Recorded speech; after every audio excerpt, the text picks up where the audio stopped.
If you will, find your seats as we are ready to begin the budget meeting for this evening.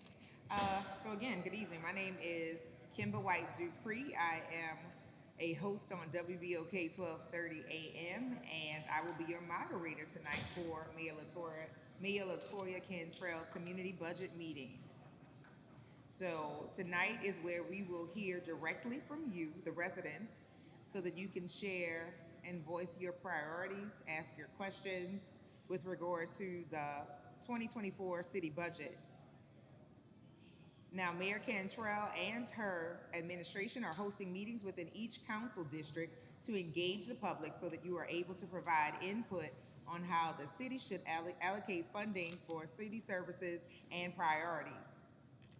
This meeting was designed to provide greater access to the budgeting process and transparency to ensure that the city government works for you. Here are some guidelines on how tonight's meeting will flow. Questions and or comments their cards are provided for you, and there are members from the staff in the audience to provide them for you to ask your questions or provide comments.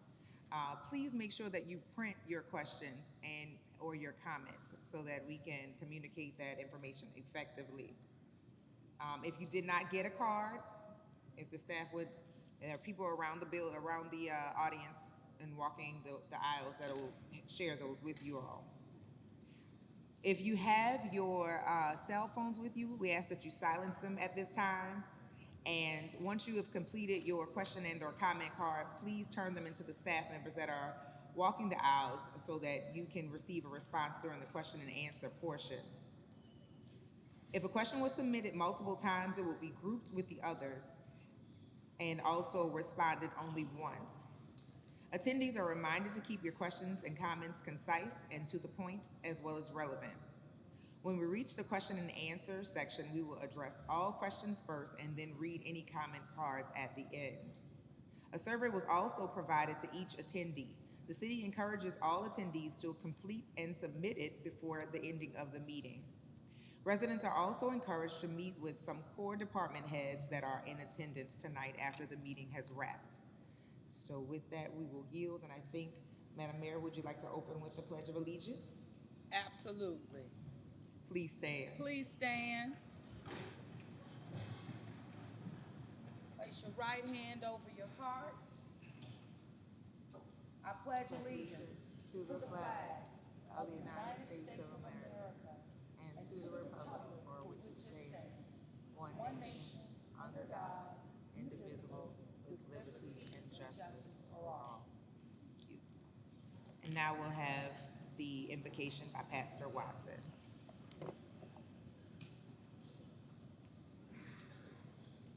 If you don't mind bowing your heads and closing your eyes, and in agreement with the mayor and the city council and her staff, can we all stand with them as a sign of unity?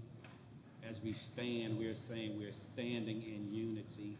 Even though we may feel a little hot and tired from outside, let us honor this moment. Every head bowed, every eye closed. Father, in the name of Jesus, we come to say thank you. You said in your word, in everything to give thanks. And we thank you for this moment. We thank you for this time to talk about our city budget.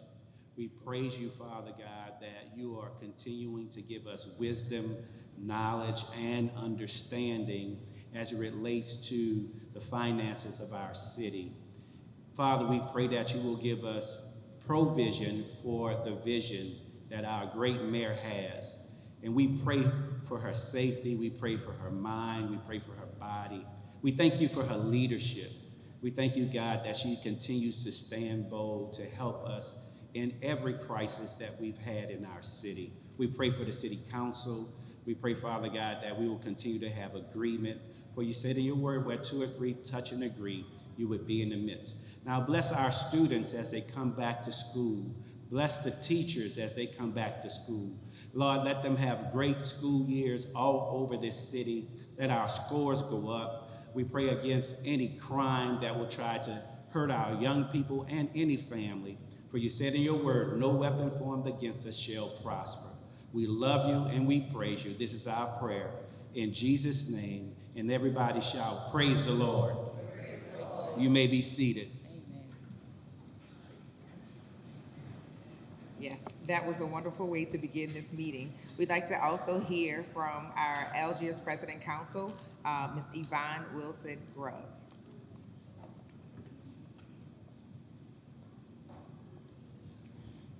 Good evening, everyone. I'd like to welcome this evening the mayor, our council member, Freddie King, the CFO, the department heads, and all those folks who are with us here tonight. I'm Yvonne Mitchell Grubb. I'm president of the Algiers Neighborhood Presidents Council, which is made up of our various neighborhoods.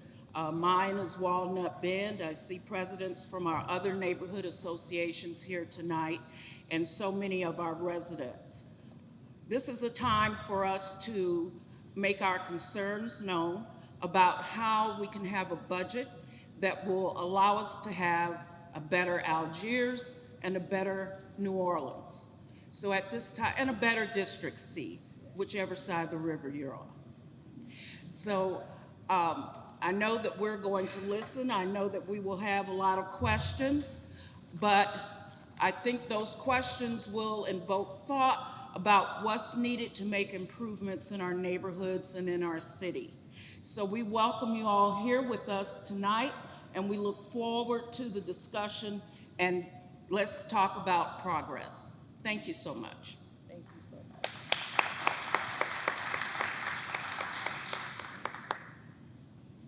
All right, well, thank you so much. I would like to yield the floor to Madam Mayor LaToya Cantrell. Thank you so much. Thank you, Kimber, for being with us this evening. Thank you for choosing and saying yes to being a moderator throughout our budget meetings, and this is our third one. So thank you to District C for being here, and I have to say also thank you to the Algiers Charter School family, the CEO, Tail. Thank you so much for hosting us. Of course, I have to give a shout out to the Berman family. So Ms. Trinell Jackson and Mr. Bridges, thank you so much. We're here at Martin Berman, and it's just a great place to be. And as Pastor Watson mentioned, school started back for many of our young people on today. So it is just another sign that things are moving forward. Time doesn't wait for anyone. And absolutely, this is a great time also to put our minds and thoughts to, as we move through the year of 2023, start focusing on the year of 2024 budget, which is why we're here this evening. A special, again, thank you to Pastor Watson, Corey Watson, thank you for being here. Thank you for being a pillar, not just in the Algiers community, but your family tried and true, definitely uptown, and also for the leadership, I know, of your mom, Ms. Watson. Opening and making sure that she's servicing this community through the Evening Reporting Center is something that our administration not only started, but we've just seen it scale through partnerships, so thank you again. Also, I wanted to say thank you to you all's councilman, Freddie King, who is joining us this evening. And so it is a great opportunity, I would say at this moment, for you all to hear from him directly, your councilman, Freddie King.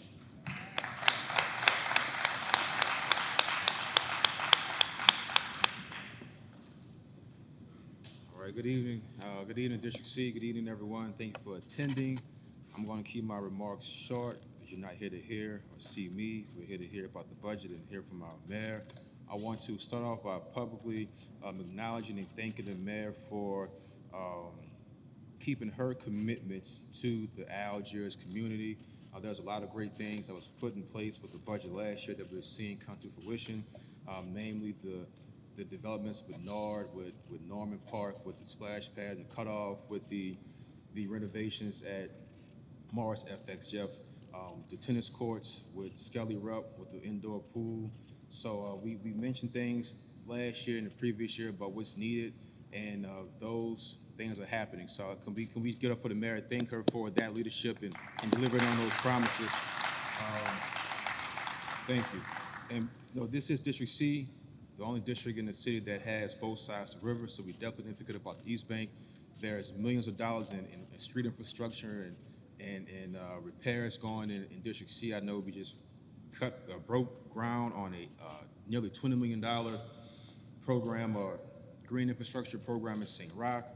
There's millions of dollars of street repairs in the Bywater and the Marigny. We gave $10 million to code enforcement for blight reduction. We see the products, what's I want to say, the good stuff happening. I lost for words with code enforcement as it relates to blight reduction on both East and West Bank. So those are my comments. I'll be around to take questions and speak afterwards, but I want to just make that public acknowledgement and thank you to the mayor. I'm here to listen and take questions afterwards. Thank you.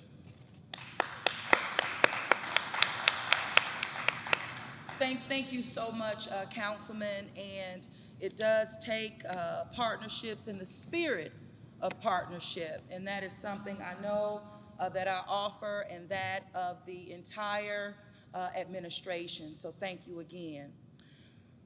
Before we get started, and I know we're talking about, once again, the budget for the year of 2024, wanting to hear directly from you all about what your priorities are, so that, again, not only am I hearing from you, I'm hearing from you directly, also leadership, city department leadership is hearing from you directly as well. And so one of the things that I always like to start with, and I also want to acknowledge, I'm missing this, Norman White, who is our CFO. Norm, you're not getting off. Norm is sitting right up here at the dais. He has been definitely leaning in to ensure that this city remains fiscally sound in our practices and everything that we do and what we say, you see. But more importantly, he is also sitting in this evening for our CAO, Gilbert Montano, who has taken some days. And you know what? We are a team and we keep things moving. But I think that we have the best person sitting at the dais when we're talking about the finances. So your CFO is, again, front and center. What I like to do at the start of these meetings, and we'll go right into Q&A very soon. I don't want to talk too much, but I do want to give you just an overview of where we have been and where we want to continue going. Now, you know better than me, right, that we have been through many challenges, things that expected and even things that were unforeseen. But we've been able to face those challenges in order to fix them, to get through, and to be better as a city. You know, I always use this also as an opportunity to reflect, because so much you're so focused on the front. And as you make progress and you get through it, you kind of lose sight of even where you've been. But I think it's very important for us to just take a moment and let me reflect with you. I remember 2 weeks in on the job about 5 years ago. I've been serving you now, May 5 years. So 2 weeks in on the job, I'm being picked up in a high water vehicle right around Mother's Day because, again, we flooded in our city due to rain water. We had to also accept the fact that over $2 billion was approved for the city of New Orleans, particularly around infrastructure, but coming in at that time, less than 1% of that money was spent, meaning that we had work to do to get projects out of the door, notices to proceed, construction work happening in all parts of the city. That was all tied to even the federal infrastructure program, again, that $10 billion. A couple weeks later, we found radiation in parts of Uptown. We had countless hurricane threats, you name it. I remember Barry, very quick, Barry, because, we were waiting on Barry, and like our residents, they so innovative and creative and did a little spiel around Barry, mimicking Barry White. Also, when I think about Barry, I think about Crystal Ball and the other hurricanes that were threats, but also Hurricane Ida, that wasn't a threat, that was real and happened on August 29th, the same day as Hurricane Katrina. Hard to believe Katrina's almost 20 years ago.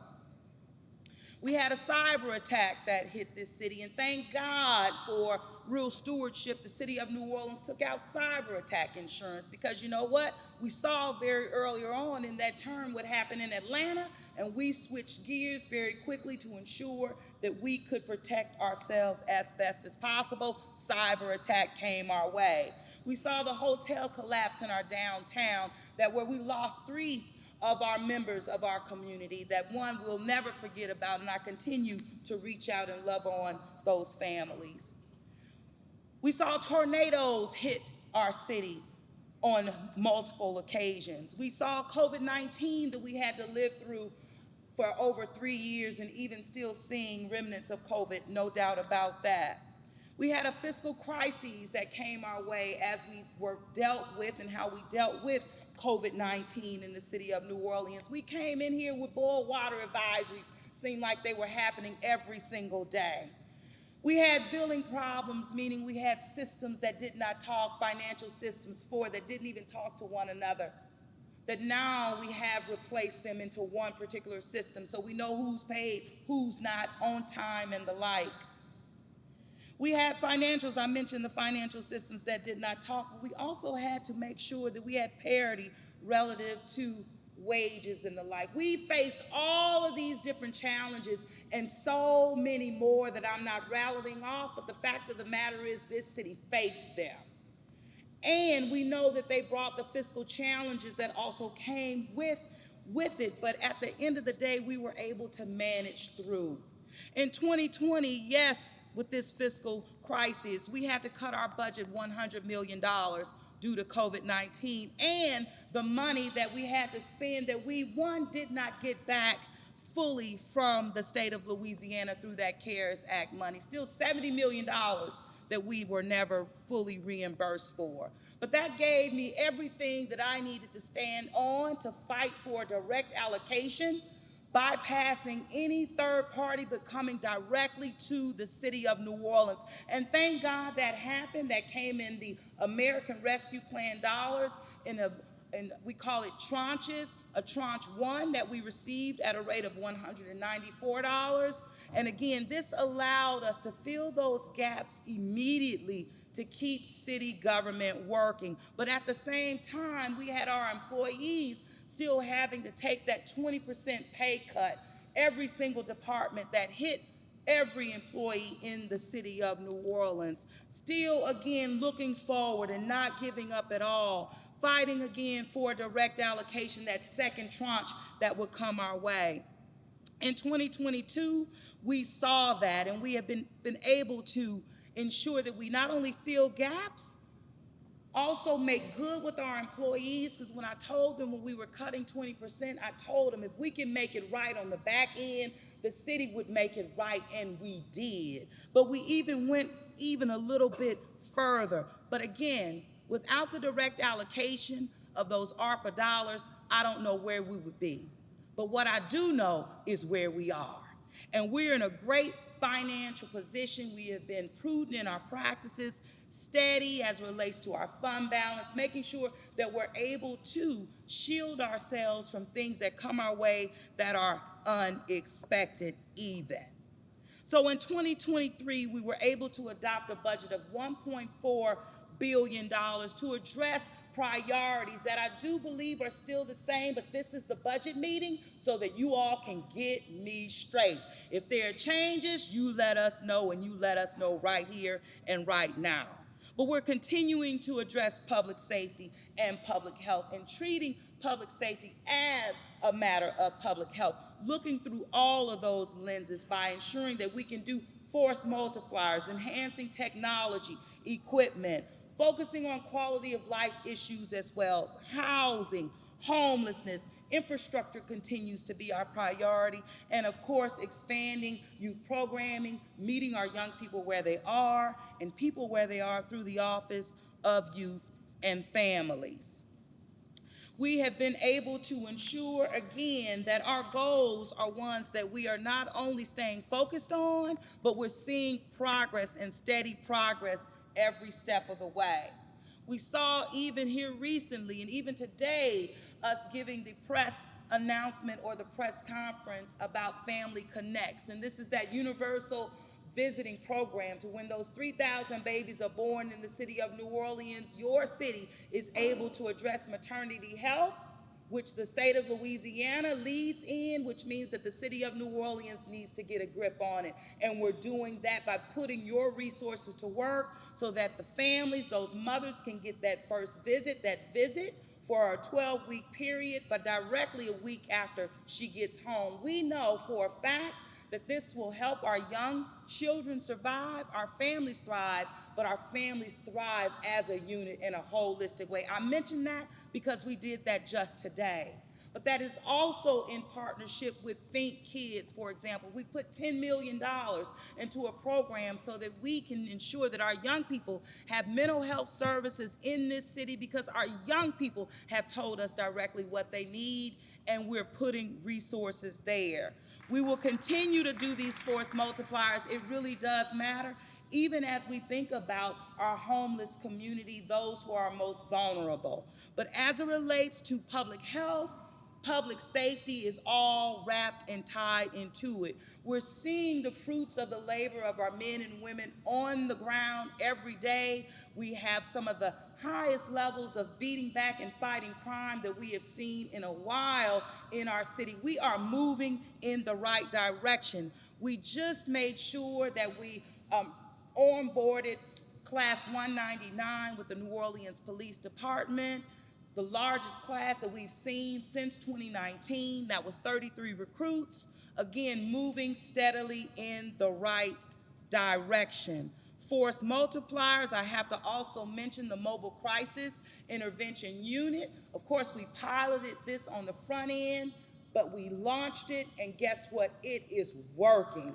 This is something where our people who are suffering from mental health, if it's nonviolent, they will get the response that they need immediately from that third party. And again, we're seeing it working in real time in the city of New Orleans. I mentioned homelessness. Our homeless service and strategies department that we've hired our director, Nathaniel. Thank you, Nate, for being here. Nathaniel Fields, it's his birthday today. You can say happy birthday, Nate. That's all good. It's all good. Life happens while we do the work, so it's very important on that.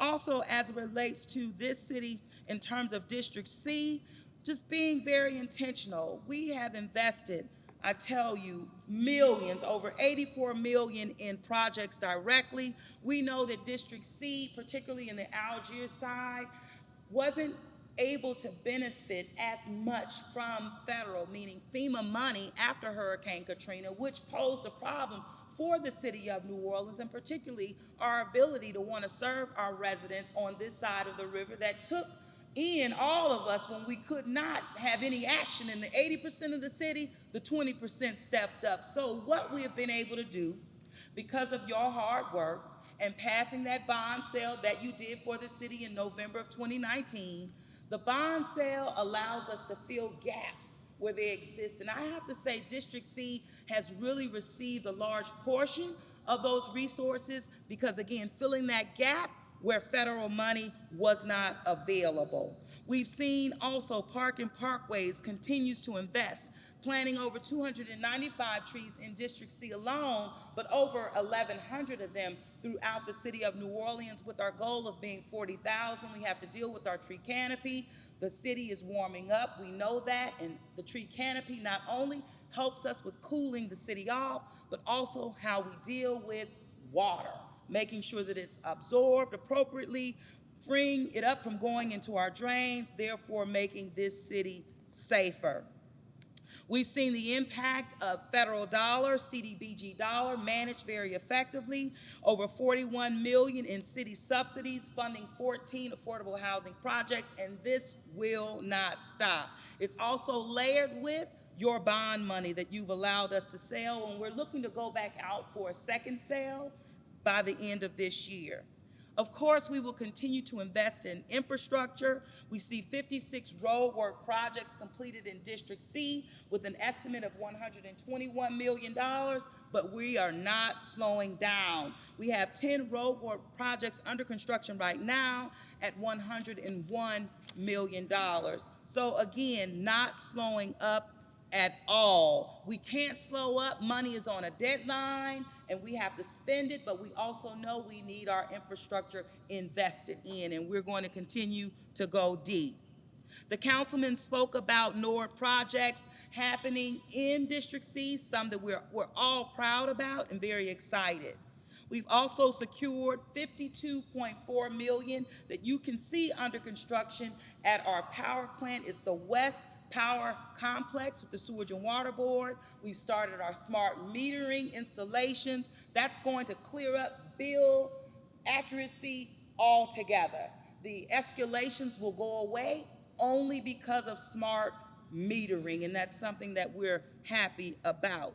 Code enforcement, blight, demolitions, we've heard from you. We put in over $10 million just in code enforcement because, again, you need the stick, you also need the carrot, and we have to work with community organizations on the ground, and I know that District C has seen results of this.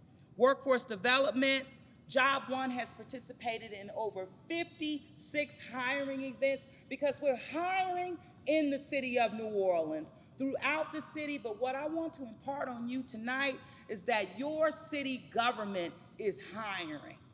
We need good people to work on your behalf. We're pulling our weight, but we need more people. We need greater capacity. This is not just around the New Orleans Police Department, Fire Department, EMS, OPCD, which is at 911, 311. It is in every department. Technology, ITI, hiring big. Code enforcement, hiring big.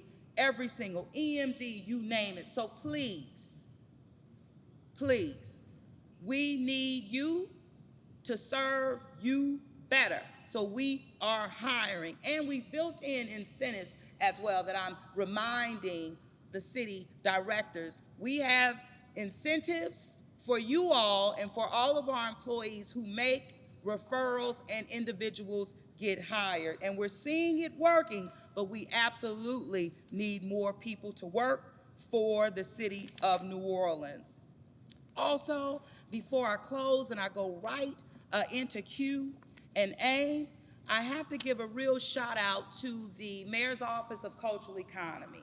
You know, cultural economy has been leveraging. We've seen tourism bounce back stronger than we anticipated, but we're always, of course, focusing on getting back. At least 2025 is our measure, but we have seen hospitality come back stronger. This also includes film production in the city of New Orleans. And so we're not going to stop. We are in great shape, I would say, in terms of where we are for 2023, but again, needing to be very conservative, being very practical in our spending. We have a fund balance that we have been able to measure effectively so that it lives with us 2023, 24, 25, and as we continue to grow.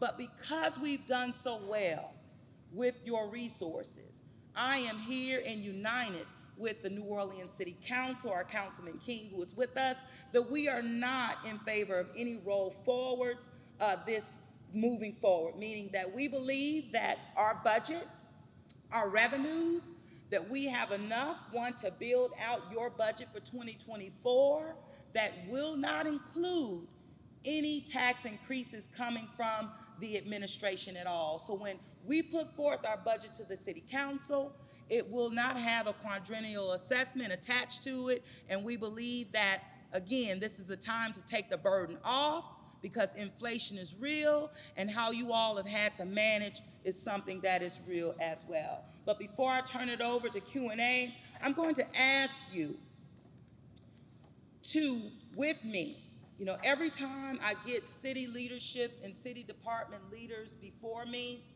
I really give them all I have by thanking them for their service, thanking them for their sacrifice, because they answered the call to serve. And when you answer the call to serve, it's not just you, it's your entire family that's on that front line right along with you. Now, I rattled off the challenges and things that we've faced as a city and as the people on the front end, because I wanted you to understand the same people that got us through, And the same people that you're going to depend on to carry us forward are these people right here. So please show them a little love on my behalf and on your behalf, because they show up. And they show up in spite of the challenge, but in spite of what's said about them or what's said about me. Because guess what? We're focused on doing the job.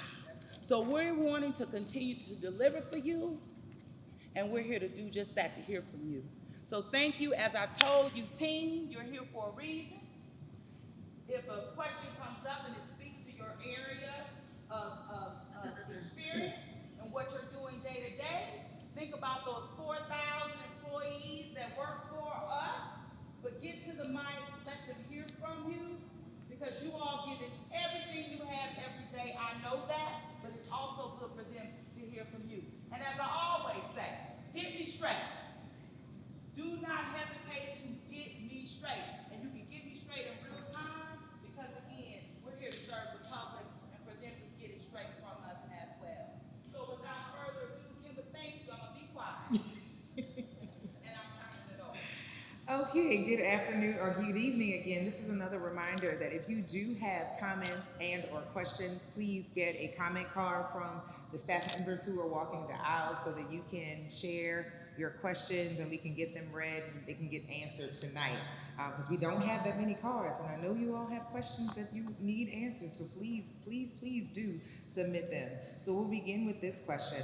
Why hasn't the creation of the Office of Business and External Services improved safety and permits?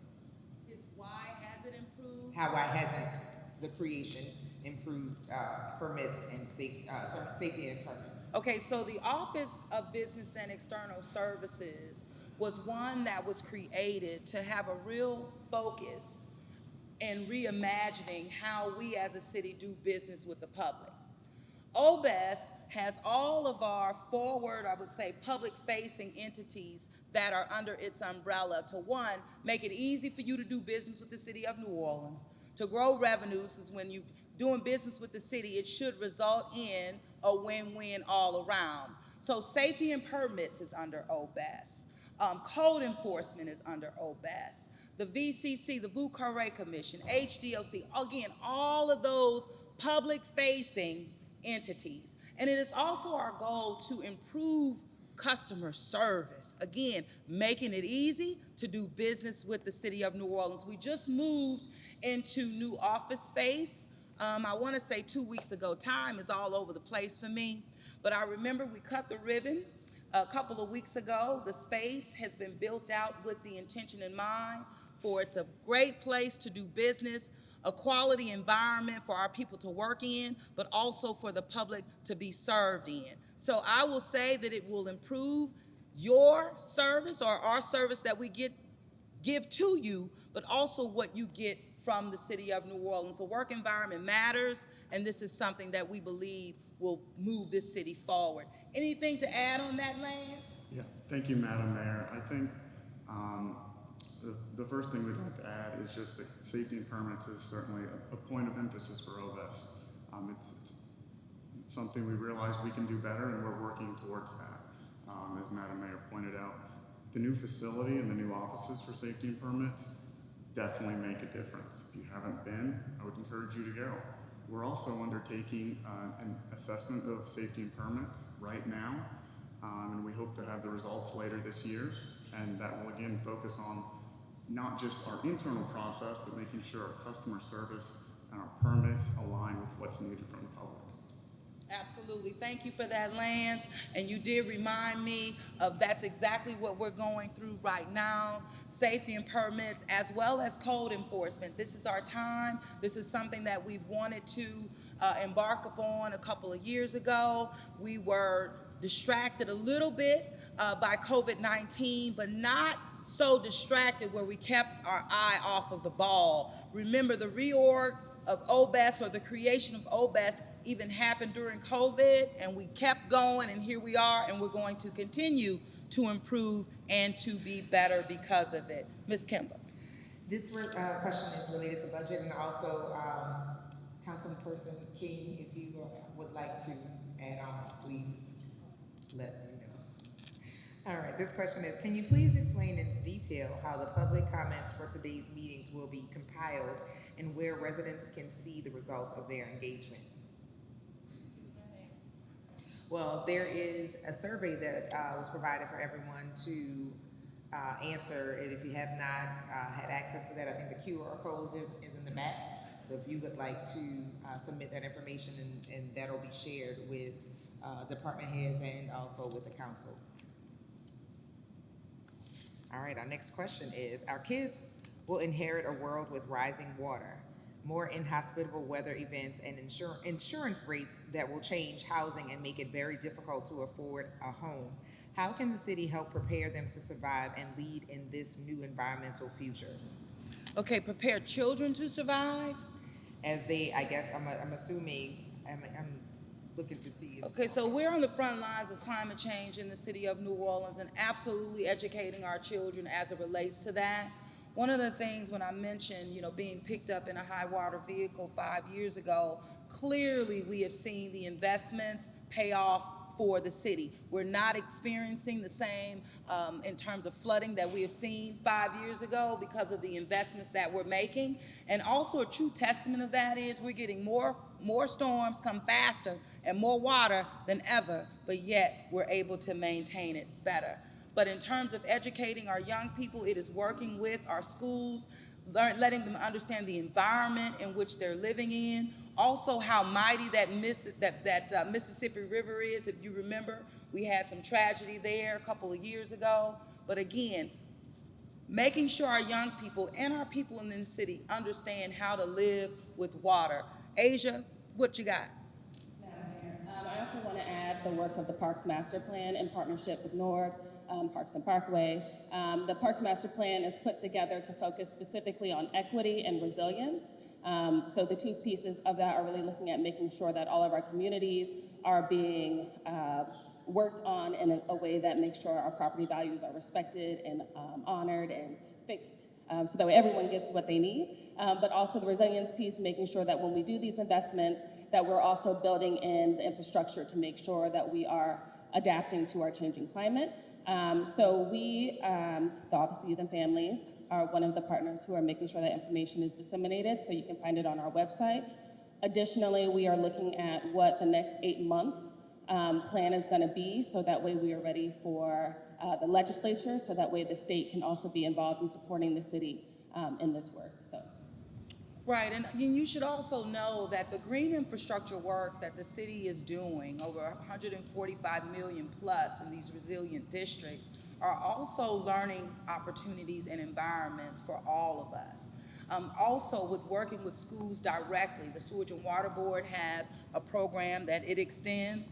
And also, when you think about the wetlands, Sankofa project, for example, one that the city of New Orleans is partnered with out of the lower Ninth Ward. Again, it will be a site, almost an interpretive center, if you will, about how we live with water and need to, being on the front lines.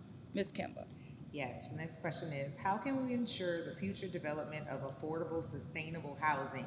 And how can we help support ending homelessness? Okay, so housing, sustainable housing, how can we make sure? One is continuing to invest in affordable housing. I mentioned the $500 million in bond sale that you approved, meaning allowing the city to sell bonds. And you also, when you approve that, you approve the first time ever a carve out for affordable housing, 25% of that. So we're putting that money to use, but also with federal money that we get directly from HUD relative to affordable housing. Several programs that you mean in terms of helping our people, a couple of them. One is the owner-occupied, making sure that the owner-occupied program is funded accordingly so that, again, we can help those families who own their properties stay in the homes and neighborhoods that they've been living in for generations. Also, the weatherization, it's a program as well. First-time homeowners program, soft seconds, and the like. In terms of homelessness, one, not only having NATE, but continuing to invest in not just affordable housing, but investing in the continuum of care, which is very important. Getting our people off of the street, our most vulnerable, but our goal is to keep them off the street. So with that, Nate, I see you over there. Go ahead. Absolutely. And to speak to homelessness, one of the biggest things that you can do is continue to be a part of the conversation. We cannot do this by ourselves. We are the party that's spearheading what that effort looks like, but we should not be the only ones being a part of that. If the community does not have skin in the game, this will fail. We have to have community partners in there who are at the table making sure that they're not also thinking through this process, but advocating for what the strategic plan should look like. The strategic plan will be a part of the 10-year to end homelessness plan that we're going to be putting in place, and we've already started that. We are now in week 2.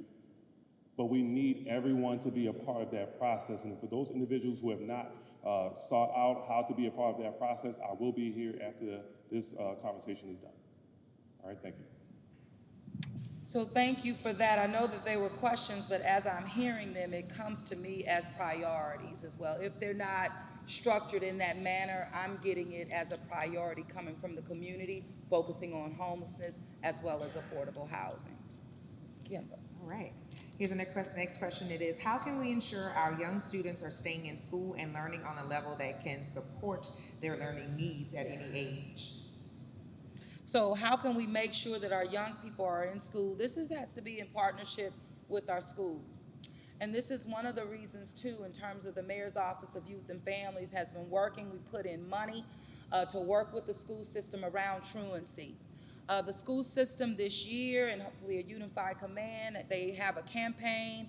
And I want to say, Asia, get me straight on the campaign. I had the slogan in my head, and it was not, I know, trying to push for our young people and families not to miss more than 5 days of school during the school year. But I'm getting the terminology wrong. The chronic absenteeism. So a couple pieces of that. Our office has also been working with NOLA PS and other city systems to make sure that there's a more efficient and effective truancy system. And so one of the things that Mayor is referring to with the days is that we're actually trying to catch it at 10 days, so that way we aren't looking at young people who have been out of school for really months on end, unchecked.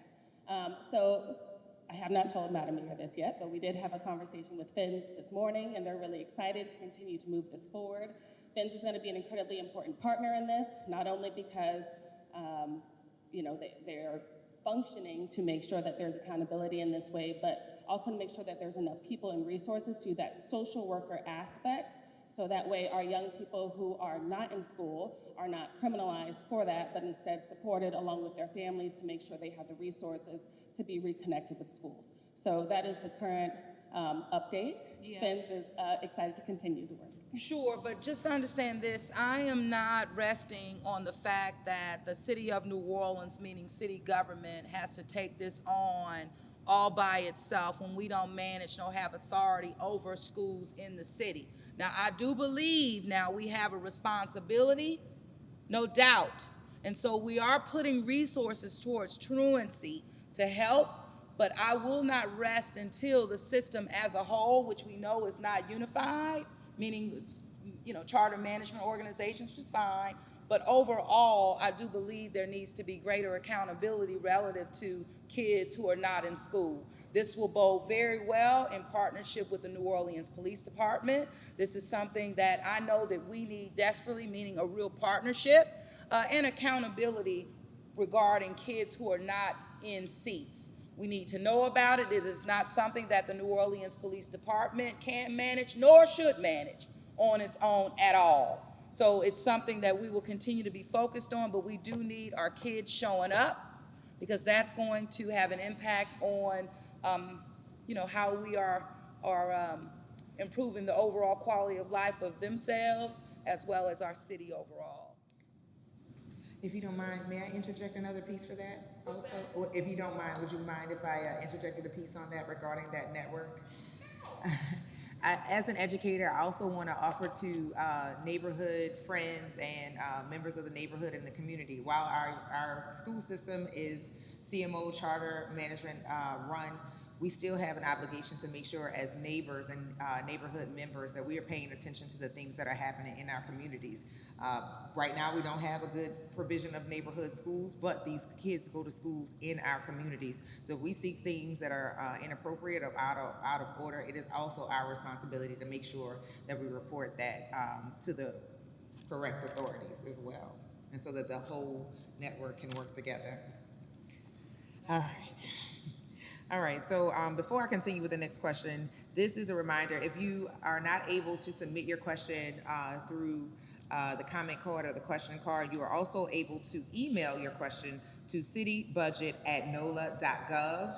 That is citybudget@nola.gov, and you will receive a response to your question. And each question is being captured by video and also by transcript. So there is attention to detail being paid so that an action can be behind the question and response. All right, this one is related to infrastructure. Infrastructure for both sewer and water, as well as our community roads and streets. Is it possible to publish a real-time tracker which would allow citizens to track the areas where utility construction and road repairs are underway? Based upon your team's phased plan to enhance water and traffic flow, ultimately improving citizen safety and infrastructure, assuring assurance for the fellow citizens of New Orleans. So they're asking, like, is there a tracker for as improvements are taking place, whether it's water or traffic related? Is there a way for that to be Okay, placed so for them? as it relates to the infrastructure work, we do have Roadwork NOLA that you can look up, and you can see, and yes, you can track. But also, as it relates to improved upon communications, we have built in structures for our project managers, as well as the contractors that are responsible for notifying public as well. But Sarah, you want to add? Yeah, I think the mayor is absolutely right. Roadwork NOLA is the best source of information. We have the website. We also have a hotline, which you can call at any time to get real-time information. But I did want to take the opportunity just to mention some of the changes that we've made. Obviously, we have more construction going on in this city than really has ever been done before. We've learned a lot along the way. And one of the things that we've changed in terms of how we award our contracts is that they're all now task order based. And what that means is that when a contractor is awarded a contract, and in this case, they typically have sometimes more than 100 blocks, we don't allow them to work on all of the blocks in that contract. We release them in smaller task orders. So if a contract has 150 blocks, the contractor will only get 15 blocks, and they can't move on until they get to 95% complete. So what we're seeing now, we've got about 6 or 7 projects that are under construction using this methodology, and what we're seeing are much more efficiently run projects, and it's just a much better experience for residents during construction, and it gives the city an element of control that we were lacking in some of the earlier contracts that went out. Thank you, Sarah. And one other thing in terms of a lesson learned, we are changing the signage that accompanies a roadwork project, giving you a QR code, giving you even symbols, because the public has told us, we know that not everyone in terms of our literacy or that are literate, so we want to be able to educate our public and have them know what's going on even in real time. So we are redesigning signage based on the input that we've gotten from the public in terms of that level of information. Ms. Kemp. There is active construction opening the ground under the Claiborne Freeway starting at Orleans Avenue. I would like to know any information on this project. How much will it cost, the purpose of it, and the city's role in this project? Okay, this is on Orleans, and you're getting around Orleans and Claiborne, and that kind of just started. That one just started. Vince, you want to talk about that? Good afternoon. My name is Vince Smith. I'm Director of Capital Projects. We are engaging the first phase of the Claiborne Corridor Master Plan. The first phase is a $2.5 million project. It encompasses 3 of the blocks underneath the I-10 interstate. I know we end at Lafitte Street, and it goes a couple of blocks back, headed towards the city.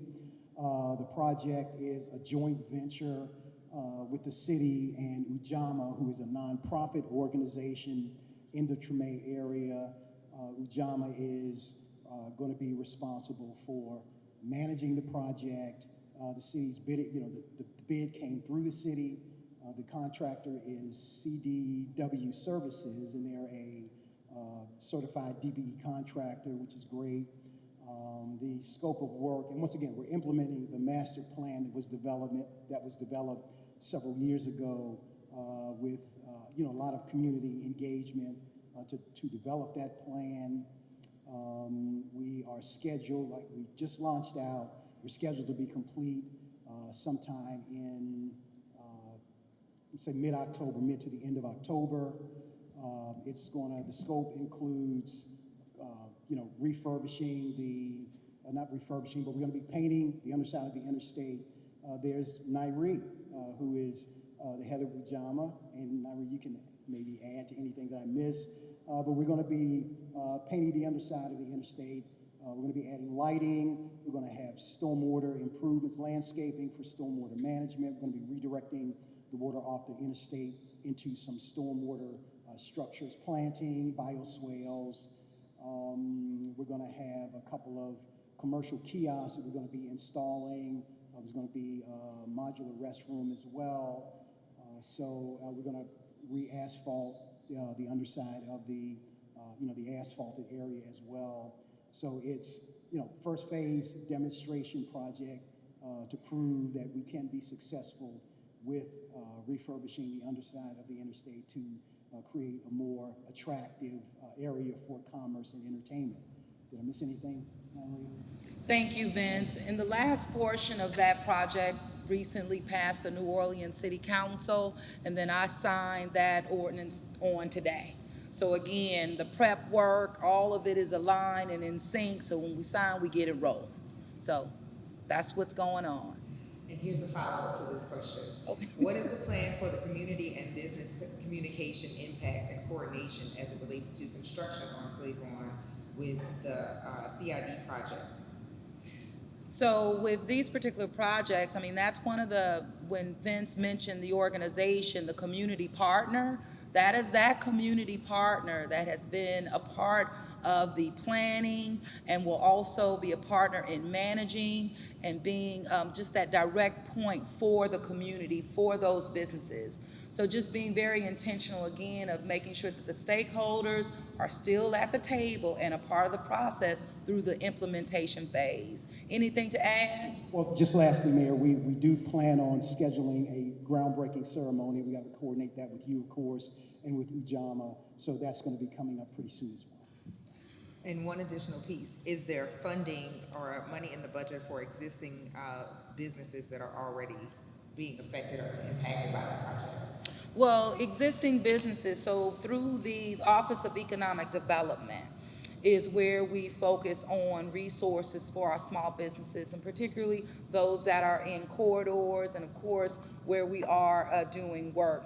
We want to put more money into that bucket to help small businesses. And so Jeff, anything you want to add on that? I mean, he's my go-to with managing again. Thank you, Mayor. Thank you, Vince and Nairi. It's great to see you. As the mayor alluded to, I think the main point on this is that we now have a multi-year agreement with Ujamaa that we're really excited about.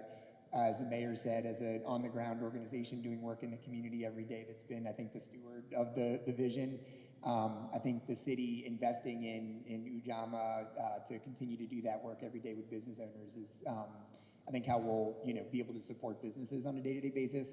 And certainly on a case-by-case basis, if there are other issues that arise where we can support small businesses and the economic development of the corridor, we'll certainly explore those opportunities. Yeah, we understand that the progress is sometimes painless, and especially around infrastructure, but our goal is to make it as painless as possible. But this is work that we've never seen happen in this city. And so I think about Ron Spooner. Spooner, I thought I saw you earlier. Spooner now has this trivia going. Every time we're at either a ribbon cutting or pretty much a ribbon cutting, he has to give the background about when the drainage pipes were placed and when they're being taken up. But Spooner, I'm just putting you out there just because I love hearing the trivia. But when you're pulling up drains that have been there since 1905 and even in some 1890, it's unbelievable. But this is something that we're doing for the first time. All right, this question is regarding or related to the police. Crime camera on Berman Avenue, speed issues on Berman Avenue near Harriet Tubman, signs update school and speed limit. There are drugs around the school. Harriet Tubman also with the Circle K store on Newton and Berman. Okay, so Circle K store, Harriet Tubman, I'm there. That's near the that's near Federal City. Oh, no, I know where it is. I visit often. I know exactly where it is. Okay, so I'm taking note of that. We will, I would say, a force multiplier there, not just thinking NOPD, but thinking about code enforcement. So this is where we go in, we inspect, and therefore we come back and we take action. But I have all that. But I just wanted to make sure we said around Harriet Tubman, we said Berman, we said the Circle K, and Yes, so the Berman Avenue, speed issues on Berman near Tubman.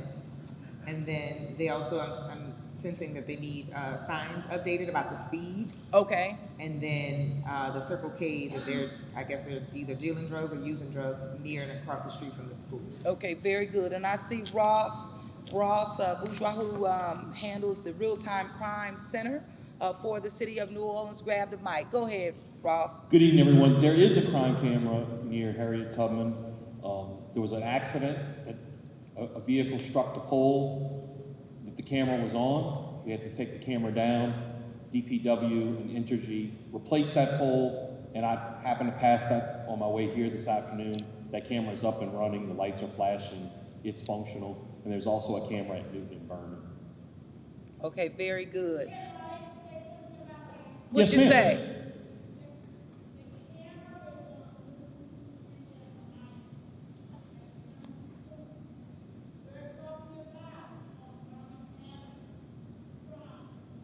Newton and Whitney, I apologize. We have a camera at Newton and Whitney. I apologize. So where would you like one?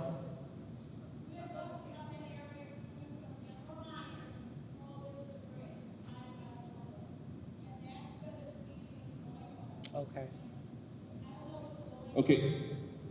So the speeding and the crime cameras are two different types of cameras. Okay. Got it. Okay, got it. So crime cameras, what we're talking about, but I also understand the speeding, which we're not putting up a speeding camera now, but we will look at signage in that area. Okay?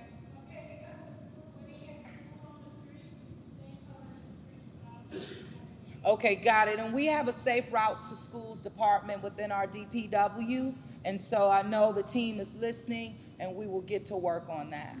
Seeing what's going on around, what's planned and the like, because I don't have that for you right now. Thank you so much. Thank you, Ross. Thank you for your comment. Now that LAHB 276 has passed, when will the city start increasing fines on code enforcement and safety permits? Okay, so we are working towards that actually right now. The city work with our local delegation to make those changes. So we have been at the table front and center from the start. So we're very thankful to our legislators who have gotten that done. This will also be embedded in, we talked about code enforcement, we talked about policies, procedures, really doing a deeper dive. This is perfect timing because we are looking at it all. Lance, you want to take it? Yeah, I'll just add that I know we've actually been looking at updates to the city code to make that pass down from the state so that we can actually benefit from those higher fines and fees. And then once that's in place, we can begin imposing those fines and fees and holding those folks accountable.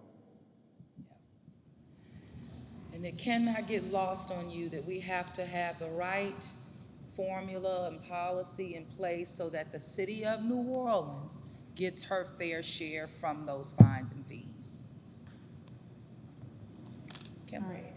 The next question is, when will Algiers see its share of the $500 million bond funding to repair our streets?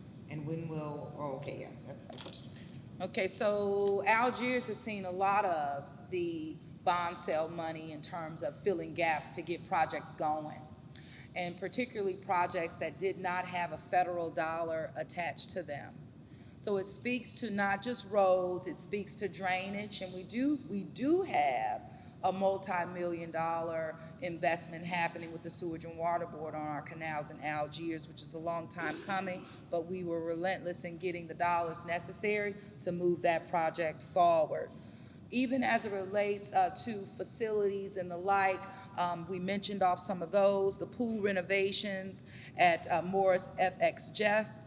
We mentioned the 4.3 million going into Scully Rupp. That was a big deal. I know when I was running for mayor, wanting to deliver that for the Algiers community, we broke ground on that. And even the 857 in terms of the cutoff splash pad. But there's so much more that's being invested into Algiers and really District C across the board. I'm sorry, I've got to mention this. Go ahead. There's been no road work in Algiers for at least the last year and a half, has there not? That's not accurate. That's not accurate. Well, I just want to tell you about a couple of things that we do have. Yeah, going that's on. not accurate. So one of the programs I wanted to mention that we're working on in partnership with Sewage and Water Board is our MaxPave program. And it's a citywide program, but I wanted to mention it here because we actually started our work on the West Bank. And so this is where we're investing city bond funds to address a quality of life issue and doing permanent pavement over service cuts, which are an issue all over the city. We've already finished 47 locations under that MaxPave program right here on the West Bank just in the last few months. Some of them are in the sidewalks, some of them are actually in the roadway. And we have a map that's public, it's up on the Roadwork website, and you can see where those locations are. In addition to that, Sewage and Water Board has also recently completed about 91 permanent pavement over service cuts. So that's one thing that we've done. We also just completed a $235,000 project, actually right here in Algiers Point, where we were doing some ADA improvements at 13 different intersections. We also are just about to start our West Bank right-of-way contract. So this is where we're going to be doing repairs in the public right-of-way that are beyond the capacity of our internal maintenance crews. And that's about a $2.5 million project. So I think what you're referencing are some of the bond projects where we had to move some of those funds to other, priorities. And you showed 164 completed projects in the city since, what was it, 2018, correct? Yeah. Okay. How many of those were in here? So most of those are referring to our FEMA funded program. Obviously, in FEMA, identified the damage as a result of Katrina and Rita. There was not a lot on the West Bank. We finished one project, and we have a second project that's in final design, and that's going to be starting here hopefully later this year, in December. I've got a street in my neighborhood that's been on the plan tab of the roadwork site for over 5 years. Which street is that? Berkeley. It's never been funded. Yeah. Okay? That's right. Nobody can tell me why, but every year you change the start date and push it back another year. Yeah. And I gotta say, Because the money isn't there. As mayor, I was in your office in March of 2018 with a group of other citizens. And you told me that we needed to get behind the bond building initiative. Because otherwise we don't get money, because we don't get the FEMA money. And here I am, 4 years later. That road is still undone, and I'm not seeing major road work. The ball is becoming undrivable. I think you need to be on a tour. How about that? And what I will also say, let's take you on a tour. And not only that, in regards to the bond money, it wasn't you wouldn't get the bond, you wouldn't get federal money if you didn't get bond money.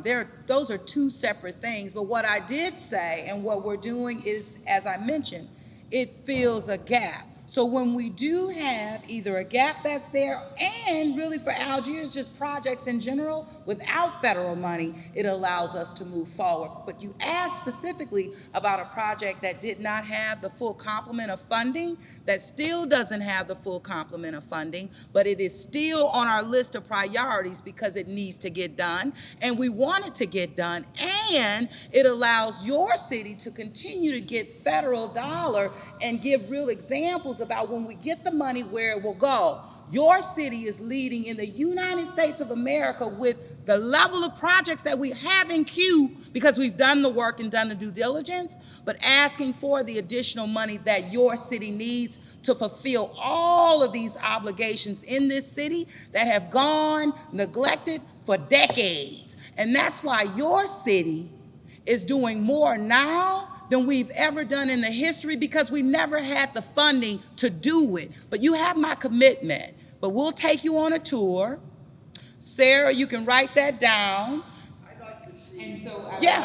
would like to have you, yes, sir. Oh, Yes, you got it. I appreciate your got it. comment. I'm gonna ask that you, one, connect with Sarah after the end of the meeting, and also if you have some additional questions that you would like to submit, please email them to citybudget@nola.gov, because we do wanna make sure that we can, get to everyone else's comments. These next comments. hang on a Wait, second. Kimber, wait, thank you, Kimber. I love that. But you know what? I also love the kind of deal. When I say give it to me straight, I mean that. Yes, and I ma'am. like to work through it in real time because we got to move forward. And so in order to do that, I need to give him what he needs, right? And we listen. You want not only a tour, you want that breakdown, no problem, but you'll also get a breakdown of resources we have and a breakdown of resources we do not have. So when we put in our application to the federal government for this bipartisan money, that we're all on the same page of what we're asking for, but where those dollars will go. But Ron Spooner, before I be quiet and we put a ribbon on it, I'm gonna turn it over. Yes, ma'am. Just quickly, and again, welcome. My name is Ron Spooner, Interim General Superintendent with the Sewage and Water Board. Sarah did speak eloquently on the road work, the repairs, and it's also Max Babe. I'll talk a little bit, a few minutes on the drainage. As the Madam Mayor and our leadership indicated, we are doing major drainage projects focusing on the West Bank. Many of you all know General de Gaulle. General de Gaulle is part of our SEAL, Southeast Louisiana Urban Flood Control Program, but the West Bank, a couple of years ago, we started to invest heavily in the West Bank, beginning with the General de Gaulle Corridor. So maybe 6, 7 years ago, we partnered with DOTD, LADOTD, in replacing the culverts from pretty much Berman all the way right before Shirley. So that was the first part of the partnership, and I always call a partnership with our federal partners, City of New Orleans, as well as the state. And the Corps has come back, got additional money, and we're widening the General de Gaulle Canal. The first phase, which you see, is from Berman Highway coming back right before Shirley. That project is almost complete. It's a year ahead of schedule. The contractor is doing excellent. We've gotten additional funding. So the total CELO Algiers drainage is approximately a $500 million drainage program. That's a tremendous amount of money for this area, and that's a blessing. Of the $500 million, we pretty much have committed right at $150 to $200 million that's committed already for construction projects. So General de Gaulle, what you see is right there. That will be complete pretty much late this summer. Going into fall and the winter, another project will come out. We'll do another quarter of General de Gaulle from Berman to right before it turns into Algiers Outfall Canal, which is by Applebee's. Included in that project is a new box culvert on Holiday from General de Gaulle back to MacArthur. We're doing a spur on Indiana and also on Sandra Drive. We're also doing design to extend General de Gaulle from Berman Highway, the grass area between that and Huntley. That's going to be an open canal so we can improve the drainage system. Expansion of Drainage Pump Station 13, which at this point is a $150 million project. So that funding is not available now, but the thing, I always want to leave the group with infrastructure funding, as the mayor's indicated when she said trivia, yes, at some of the groundbreaking, like you say, I would say 1908, 1905. Part of that is really saying we have an aging infrastructure system that needs additional funding so we can continue the success from our grandfathers or grandmothers so we can make the city, keep the city going. That infusion of infrastructure is very important. And one last thing, when I say with our federal partnership, via the Corps, the CELA projects in Algiers is federally funded 75%, 25%. So 75% of the funding comes from the federal government. 25% comes from the non-local sponsor, which is the City of New Orleans Sewage and Water Board. So I'd always tell someone, if someone says, I'm going to sell you a house, a $300,000 house, and I will pay 75% of the cost. I'll only ask you for 25%. That's what we're asking our citizens for help with, not just with the city projects, with the sewage and water board projects. We need help on that 25%. That is key for us. You're paying 25 cents on the dollar for major infrastructure projects. So that's the trivia I want to sit out here today, is that 25 cents on the dollar, you're paying 25 cents on the dollar for what you see at our General de Gaulle. Thank you. Thank you, Ron. And tell me that street again. Berkeley, okay. Yes. Okay, very good. And it's good seeing you again, and you don't have to wait to 2018. That's a long time. Go ahead, Kim. Yes, go ahead, Kim. We have 2 questions from a set of brothers, age 9 and 10. So I wanted to let you know that our young citizens are involved early and not late. My comment is, please fix the road. How much money has been set aside for the road in District C? And then also, how can we expect for funds to be used to improve the roads in our community? Okay, so we're talking about the budget for 2024. So there is no line item or dollar amount that I can tell you for the year of 2024. So this is about moving forward. As it relates to overall, there are so many different buckets, I would say, that we have to tap regarding infrastructure, and it's not all found in one bucket. So you have federal money, you have bond money, you also have general fund money, you have fair share money and the like. But all of this culminates into projects that have been approved and that can be found on that roadwork.nola site. Anything to add to that, Sarah or Vince? We're good? And thank you. And here's the follow-up. Can you please speak briefly to the benefits of 311 and anything new that we need to know? 311, as you know, has been embedded into and with 911. There's 2 different functions, but what we did in 2019, the city of New Orleans shifted. We made this shift. We shifted 311 to OPCD, which is out of City Hall. When we did that, we saved the city about $1 million, but more importantly, we put it under the umbrella so that we can be, I would say, be able to manage that data more effectively. What we have been able to do is really build that out, and it continues to get better every day.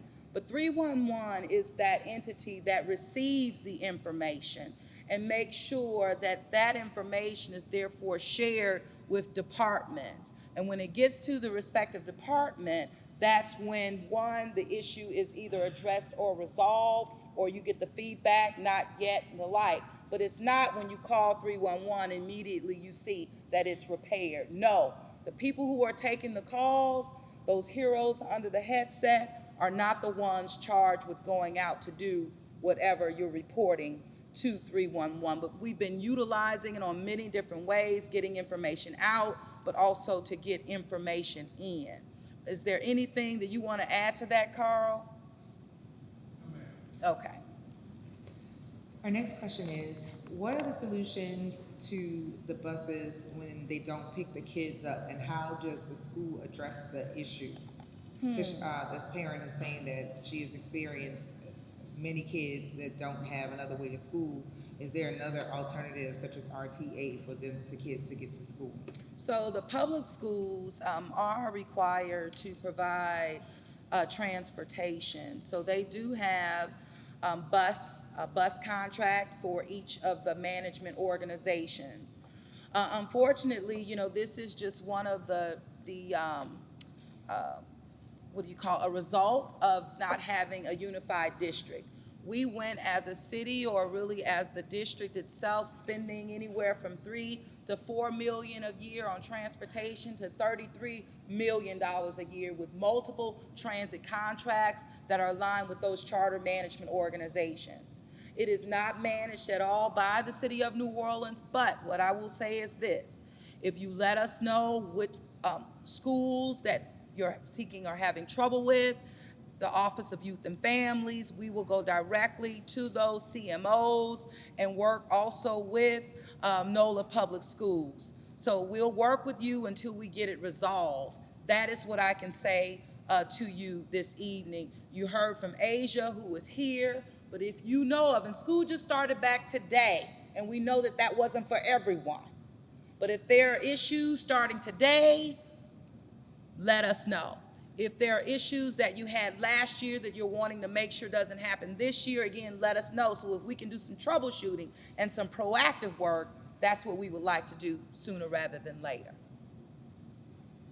Our next question is, why aren't more code enforcement all over the city of New Orleans and its surrounding areas? Why what? Why isn't there more code enforcement? Okay. Well, there's more code enforcement around the city because the public has asked for codes to be enforced. And it's always, you get that. People want it enforced, and then when you begin to enforce and you have people scream, you're enforcing. You know, you're damned if you do, you're damned if you don't. We want a better city. Consistency is the key. And we're building up code enforcement so that we can get the consistency that we all need to have a better quality of life and to hold everyone accountable. So we need code enforcement. And we have to ensure that we're following the rules. And to do that, enforcement comes. And so we're being, I would say, proactive. We're not just targeting to target. When we're going out, it's coming from the community. So you are seeing us do more holistic sweeps, if you will, but that has come from the community as well as from public safety partners. So when the public safety team says that there's an issue in a particular area of the city, we get all departments involved, not just laying it on the backs of NOPD, but to bring resolve. And enforcement brings resolve. Accountability breeds accountability, breeds accountability. That's what we're trying to get to in our city. Go ahead, Lance. I'm sorry to see you there. No, thank you, Madam Mayor. I think at this time last year, Speak loud. I think at this time last year, as Madam Mayor mentioned, we heard your call that we needed more code enforcement inspectors in the city. That was answered in the budget in, I think, 3 ways, and we're seeing that now. So we talked a couple times about the $10 million that's been set aside for code enforcement for blight reduction efforts. So that's in the form of demolitions. We've done about 80 thus far year to date, and that's up from last year. We've done about 3,000 lot cuts or lot abatements. That's up from last year. The second part of that is going to be our title research, which is just part of our being able to enforce. And so we're in the process of final stretch of getting a contract to be able to knock down some of that backlog. And the third piece is going to be a multi-department staff augmentation that we have within OBES, which just kicked off this week. And we got, I believe, 6 new inspectors in the field that we're training up that you're going to see throughout the community. Thank you very much. We're hiring in the city of New Orleans. Absolutely respecting that. Always hiring, please follow. Councilman King, do you have something that you want to offer to that?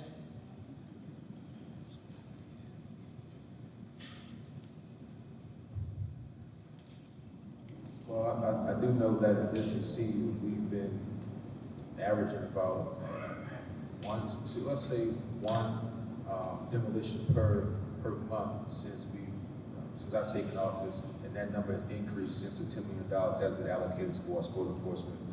Also, I do know that code enforcement just had, with the recent $10 million increase in their budget, purchased more vehicles to be more visible around the city more. And also, to the mayor's point, sometimes it's a manpower shortage as well. So there just aren't as many people working to be out in the streets as possible. So if you know anybody that's in need of a job or interested in working for the city code enforcement, please ask them to apply, so that way we can have more code enforcement officers throughout the city. And one of the reasons that we are investing, you know, when I talked about, and I know you heard Lance talk about the restructuring, looking at policies, looking at procedures, both on the safety and permit side, both on the code enforcement side, because we want to get it right, we want to do it right, we want to be fair and equitable in our processes, and we want to ensure that there are internal controls in place so that we don't have any bad actors internally. So that has been our experience as a city. It's something that we have been able to face in order to get it right and to fix it, and we're in the midst of fixing it right now. All right, our next question is a budget-related question. When will the fiscal year 22 audit be complete and posted online? And also, does the city intend to change the budget reports to an easy-to-read and interpret, format so that the residents can understand what is actually budgeted?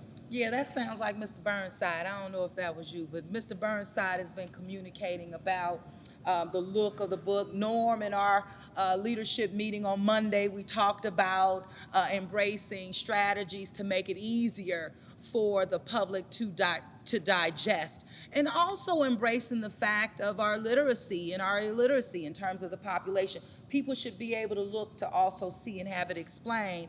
But Norm, I know we've submitted the CAFR. You can go ahead on. Yeah, so one, let's answer the first question. The CAF has been submitted to LLA. We're waiting for their response. And once they get the response from LLA, it will be published. So as far as the city is concerned, we're complete with the financial information. It will be published after LLA give their blessing. That should be very soon. The other answer is, look, it's a complex city. You talk about all these different money factors coming from different sources, the different departments, the different projects.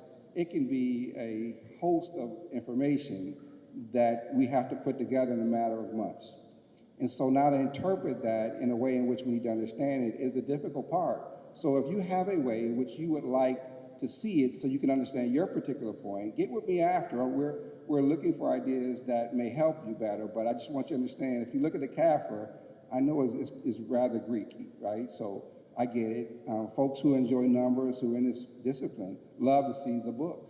But if you want to see a sliver of the piece that will give you an indication for your particular district, talk to me about it. We'll be more than happy to publish something. We'll make it better for you. We're always hoping and looking to do that.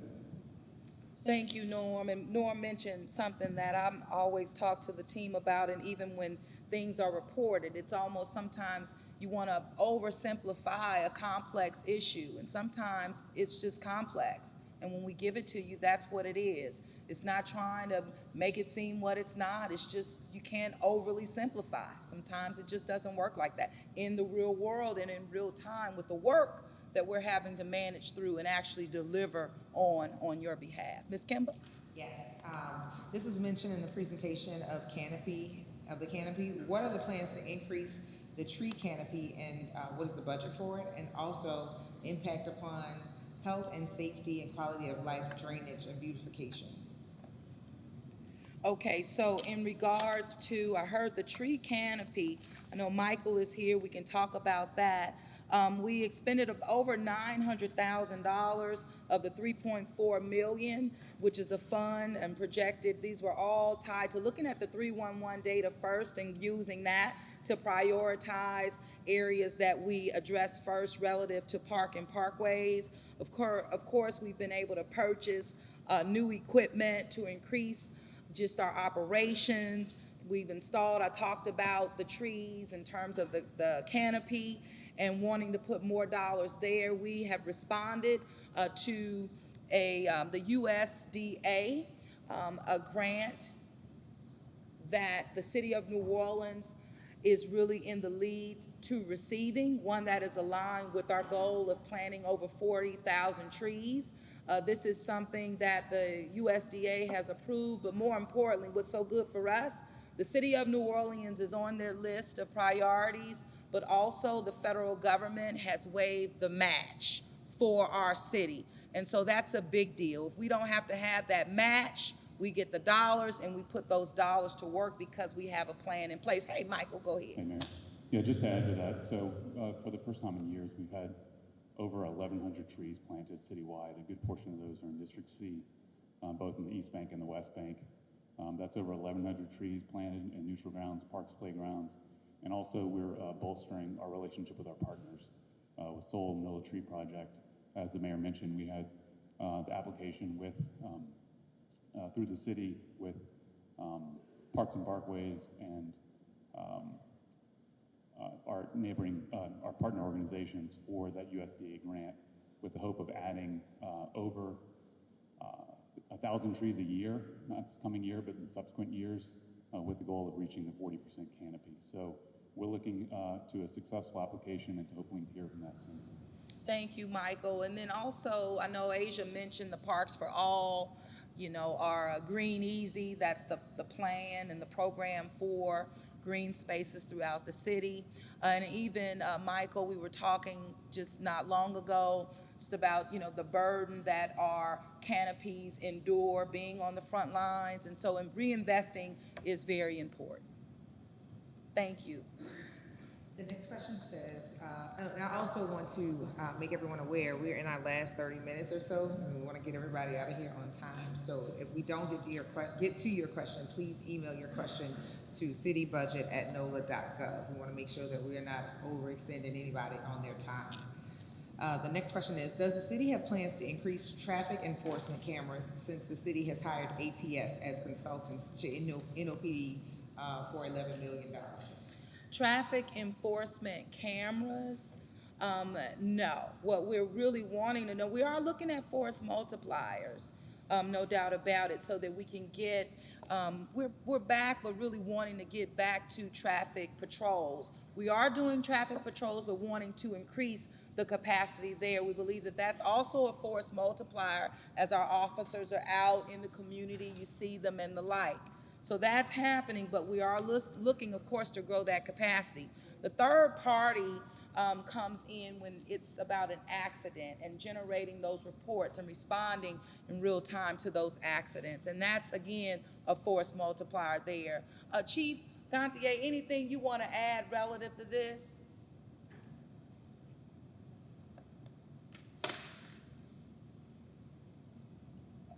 That is correct, Mayor. The OSS unit is, getting online. They're getting on board with this, and they're handling more and more traffic accidents. And hopefully that decreases the wait time. But as they grow, so will their ability to handle those accidents and help out. One thing about enforcement, I want to say, our traffic unit does do enforcement in various. Right now, we have them going from district to district based on those commanders' requests, where they are needed. And I've seen some traffic enforcement, not only on the interstate, we're seeing a little bit more of that, but also in the 7th District and the 5th District. The captain of this district actually talked to us about some traffic things today, and we're gonna probably try to do some enforcement over here as well. Thank you very much, Chief. And so, we have another comment from. Oh, okay, go ahead. I want to add to that. I also want to acknowledge Captain Watson and the men and women of the 4th District, because at the request of residents in Algiers, I asked them to do more traffic enforcement along General Meyer and General de Gaulle, and we definitely have seen an increase in traffic enforcement, specifically where the people will come from another parish, another city, and treat de Gaulle like a raceway. So they have been absolutely doing a great job with the increase of traffic enforcement on de Gaulle and General Meyer. And really, where we're asking Test Street, not that far from here, was also a place where a lot of traffic. Thank people. You. Okay, you will. Oh no, I'm fine. I was just saying on Test Street, there was a lot of people breaking traffic laws and violating the speed limit, and they also were on Test enforcing traffic laws. Would you like to add any more, Mayor Cantrell? No, thank you, Councilman. No. I want to say thank you to the council. All right, our next question is, what are the plans for repairing canals along de Gaulle and roadways that are sinking? And what are the plans to fix and put Brechtel Park back into commerce?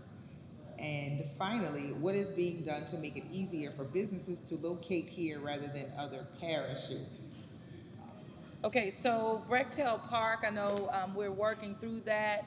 Michael, you want to talk just briefly on that? And de Gaulle, Ron spoke about, canals and the like, but Brechtel is definitely on our radar. I know we did a little drive-through with the councilman not too long ago, but you want to talk about Brechtel? Sure, just really briefly. I know it's been important to the mayor. Brechtel Golf Course next to Brechtel Park that's been dormant for over 17 years. Since the storm, council member as well.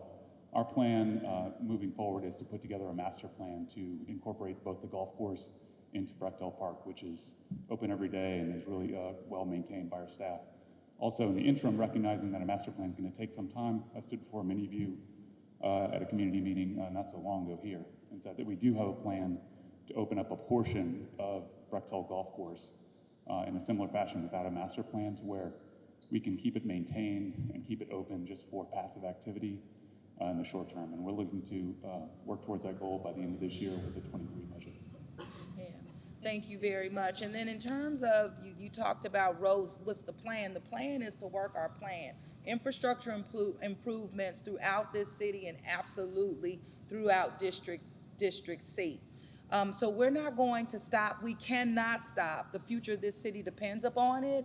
And as you've heard, we're replacing drainage in these roads that haven't been replaced in decades. But our goal is this: wanting to get to a place where we have a maintenance schedule in place. In this administration, we're building that out now. So as we're doing the investments, then we have a maintenance schedule and a plan that can live with this city long term, beyond the 895 days left in the current Cantrell administration. But in addition, I would say to that, this also speaks to fleet.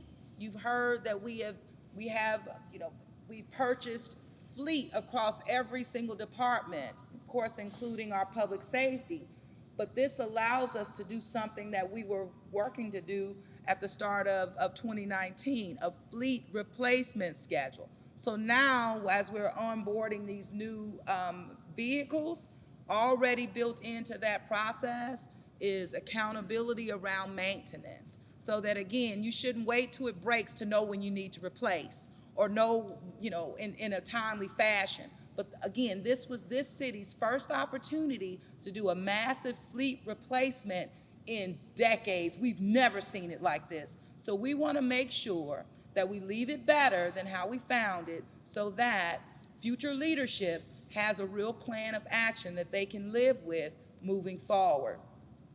But in regards to infrastructure, we'll continue to make it our priority and put our best foot forward to get additional federal dollar to go even further in this city. We can't do it without that investment. Thank you. The next question is, are there any resources available to assist senior residents with sudden increases in homeowners insurance? Homeowners insurance. Right now, I know that we stood up, and this was in the wake of Ida, and Tyra, you can speak to this. When we saw the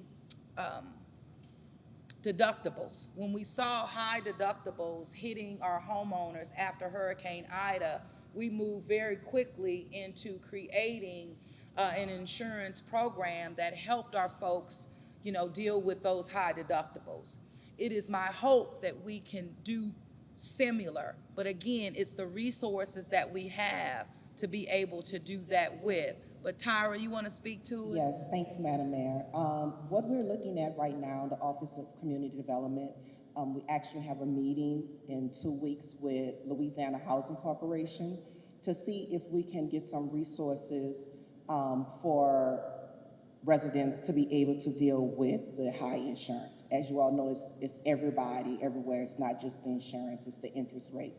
But as the mayor said, it's having the resources, so that's one thing that we're looking towards.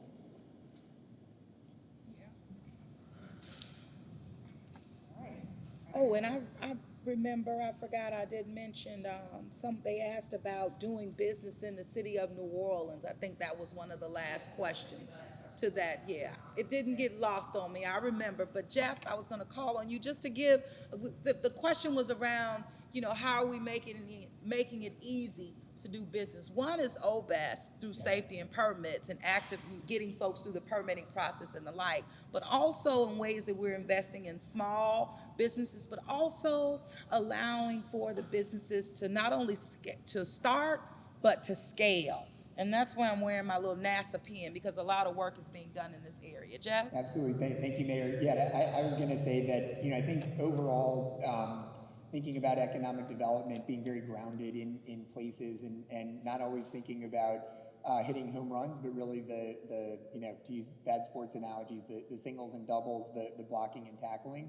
And so I think that emphasis that the mayor and Lance and others talked about on quality customer service, making sure folks, businesses, residents, and others who are having to pull a permit with the city actually feel like they're invested in. that's a lot of the work of day-to-day economic development. When we think about, particularly, in District C, there are so many assets here.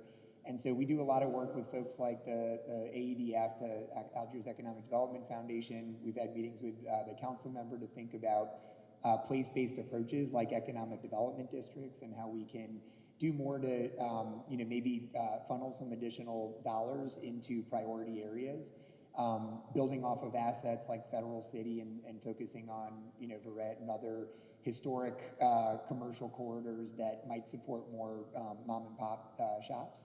And so that's really the work of economic development every single day. It's not, always just looking for, how you get the next Amazon headquarters in your hometown. And so that's the work of economic development in District C. I think that, clearly we're very sensitive to how we can attract retailers to given commercial corridors, how we can help support businesses that are already here, stay here and be successful in place. And so, happy to talk about any particular challenges that businesses might be facing. We help on a day-to-day basis folks navigate a permitting process or a licensure process. And so that's really what we're here to do. Thank you, Jeff. And even working with our partners like the New Orleans Redevelopment Authority, having a real robust redevelopment strategy is something that we have embraced. Even as it relates to Advano, that started in the city of New Orleans, that's scaling up in terms of battery processing. We have them located now at the NASA Michoud plant, just like Gulf Wind that came to New Orleans, started creating and building out windmills that are being built now, scaled up. General Electric bought them. They're right here in the city of New Orleans and supplying these assets to the world. But the city of New Orleans is prime and ripe, fastest growing city after COVID. And if we continue to focus on these areas that we've been talking about, we'll continue to be just that. Ms. Kimba. Yes. Is the city considering hydroelectric power stations to harness the energy of the Mississippi River? And what are the current plans for upcoming sustainable energy models? So one area, and I kind of just touched on that in terms of wind, also as it relates to hydrogen, we won that great $50 million grant thinking regionally. We have our first leases for for wind producing off of the Gulf. That will be in the next couple of weeks. Greg, I see you're up here. You want to hit a few more points? Sure. Thanks, Madam Mayor. How y'all doing? Greg Nichols, Deputy Chief Resilience Officer for the city. We've recently partnered with the National Renewable Energy Lab to receive some technical assistance on this very topic, and we've been engaged with them for about the last year, studying the city's energy systems. Certainly hydropower would be something we look at, but I think there's actually quite a number of other renewable energy sources, such as wind, as the mayor mentioned, and then solar power as well. We're looking to ramp up the city's Solar All for All program, and hopefully in the coming months there'll be some announcements around that. So we're very grateful for the assistance we received from NREL, and there will be future announcements coming soon. Absolutely, and a project that we were able to identify, get it approved by EPA, and then begin to create that win-win for our residents who were living on the agricultural landfill Gordon Plaza. So that's something that was rested for 5 different administrations, but one that we were able to identify a project that's real for that solar farm, creating the redundancy that we need, but again, righting a wrong with our residents there. Thank you, Greg. Kimba? Our next question is, what are our projected goals for street lighting repairs in 2024? Street light repairs 2024 hopefully is keeping the good things going. That's one area I know that we're making some tremendous headway in, having gotten our contractor out in the field working tirelessly. And so I see, Sarah, you want to kind of tout a little bit about that, but we're getting somewhere there. Yeah, the mayor is absolutely right. We're making some major progress. We had a gap last year in terms of when we actually had a streetlight repair and maintenance contract. It was about 3 or 4 months. And so when All-Star came on board last August, they had about 6,500 outages around the city, between in neighborhoods and also those on the interstate. So they have repaired now just about 4,300 of those outages, so we're right about 96% operational. Our goal is to be at 98% operational and to maintain that. That's the goal that we always work toward. We are finishing up, All-Star is finishing up its current contract. We have a new contract that will be underway in the coming weeks.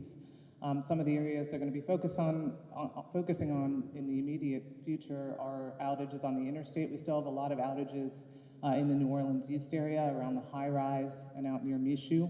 We've been dealing with an ongoing issue of theft, not only of our copper wiring, but also of entire streetlight poles. So that's something that we're going to be focused on. We're also focused on the Canal Street corridor, which is District C on one side, District B on the other. But we're going to be changing out a lot of the globes and addressing some of the outages in that area. So All-Star will continue with their work, and we're very pleased with what they've been able to accomplish in the last year. Thank you, Sarah. We definitely don't want to have any budgets or budget allocations in regards to departments, those budgets being frozen, because that had a direct impact on our ability to bid that contract for street lighting. So the results are real, meaning every action does have a reaction. Some it's good and sometimes it's a negative one. But we get through it and we move on. Kimba? To prevent any fines with increase in crime, what are the plans to keep current officers with NOPD?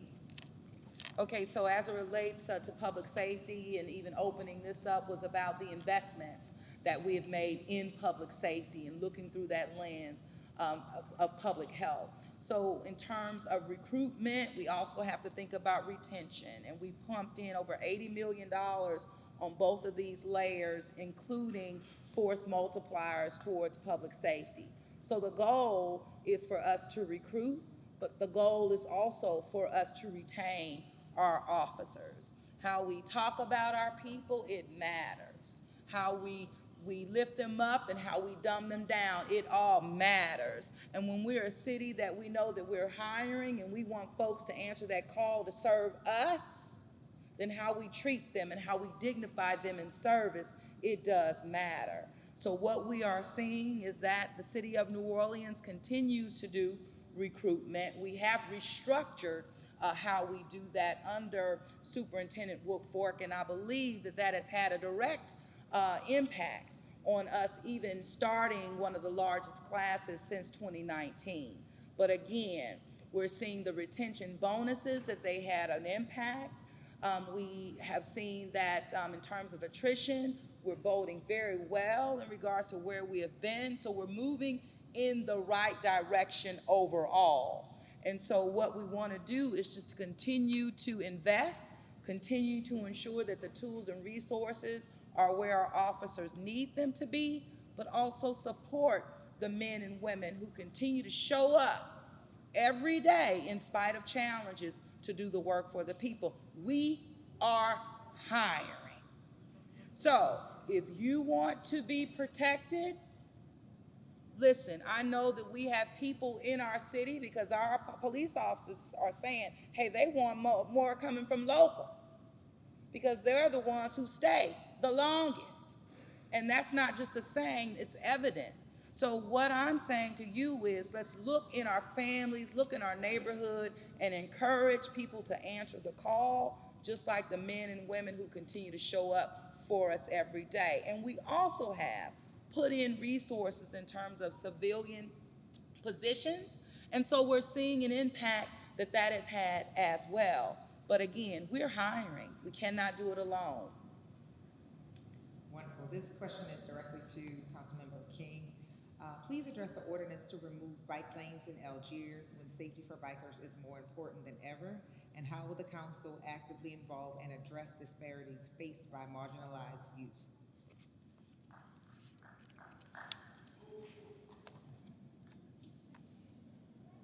As it relates to the ordinance to remove the bike lanes in Algiers, that was done as a result of listening to the constituents as a whole in Algiers. There's an overwhelming majority of residents in Algiers that believe the bike lanes weren't being utilized and disrupted their quality of life.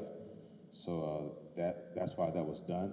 And we're not ignoring the need for bike infrastructure. We had a meeting today with DPW, DPW,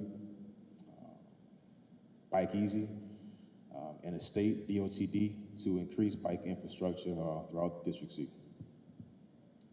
All right, thank you, Councilman King. This is a question that's related to Sewage and Water Board.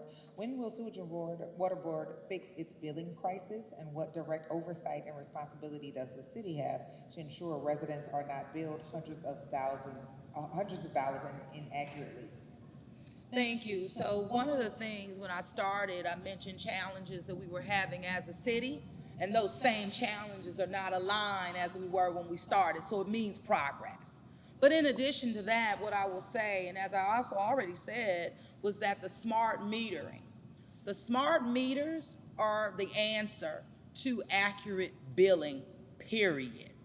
The good news is that the installation of those smart meters have started in Algiers. The pilot, was in Algiers, but also the ramp up and the implementation is happening in Algiers. As those smart meters are installed, you will immediately begin to have automatic or accurate billing.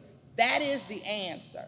It is a 3-year process and project, but every time a new meter is installed, again, accuracy will be right there. That is the answer. It's the way to go. And the City of New Orleans Sewage and Water Board has started that. This is Sewage and Water Board, meaning the billing.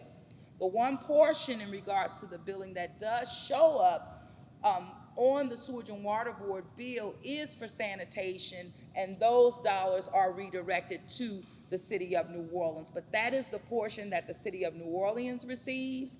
But as it relates to the billing, a testament to that, you don't hear about it like you did before, just like the board water advisories. Progress is being made. Ron, anything to add? No, ma'am, you answered it very eloquently, and that's exactly correct. The smart metering is the way to go. But as she indicated, what I'll do like trivia, one of the things I like to tell the Algerians here today, 15, almost 20 years ago, we actually started some smart metering back then in old Algiers. We're putting in infrastructure right now for our current smart metering, and those old, I shouldn't say old, but those 15 to 20-year meters at the time are registering on our current system in our pilot project.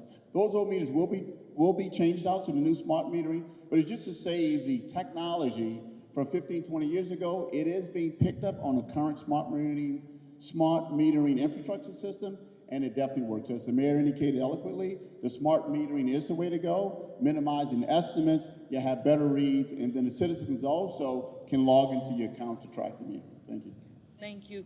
Yeah, when you think about the investments that we're making as a city in terms of drainage, the power plant for redundancy, the solar farm, the Carrollton water plant, the smart metering, these are resources and investments we've never seen in this city. So yes, it's going to take us a few more years to get there overall, but we're going to be so much better off because of it. And so we're going to keep it going. Kimba? The next question is to the homeless czar.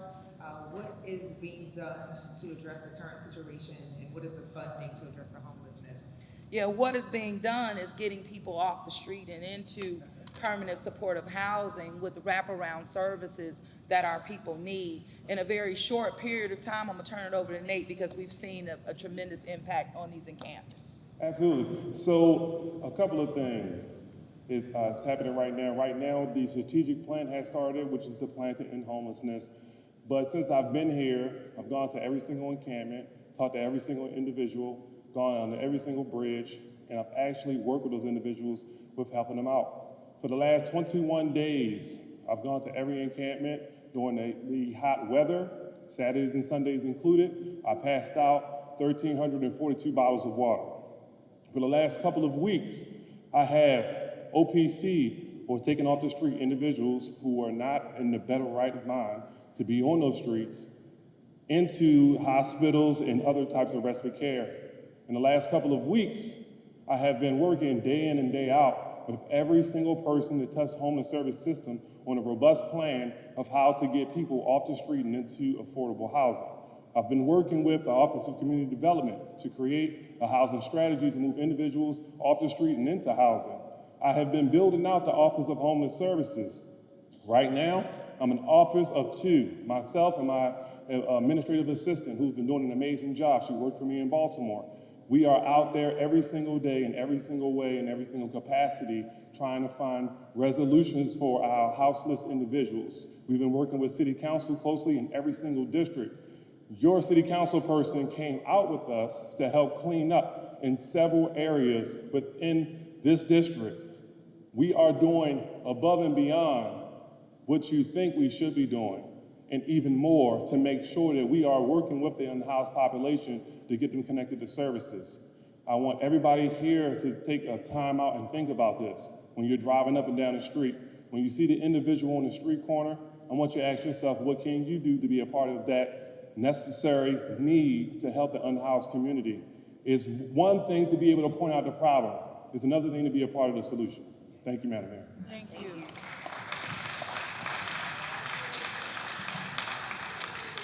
And we'll also continue to invest, in our sheltering community. We put in over $3.5 million to help Ozanam move into scale so they can also help women. We expanded the bed capacity at our low barrier shelter from 100 to 300, even during COVID. We have been able to work with the Women and Children Shelter.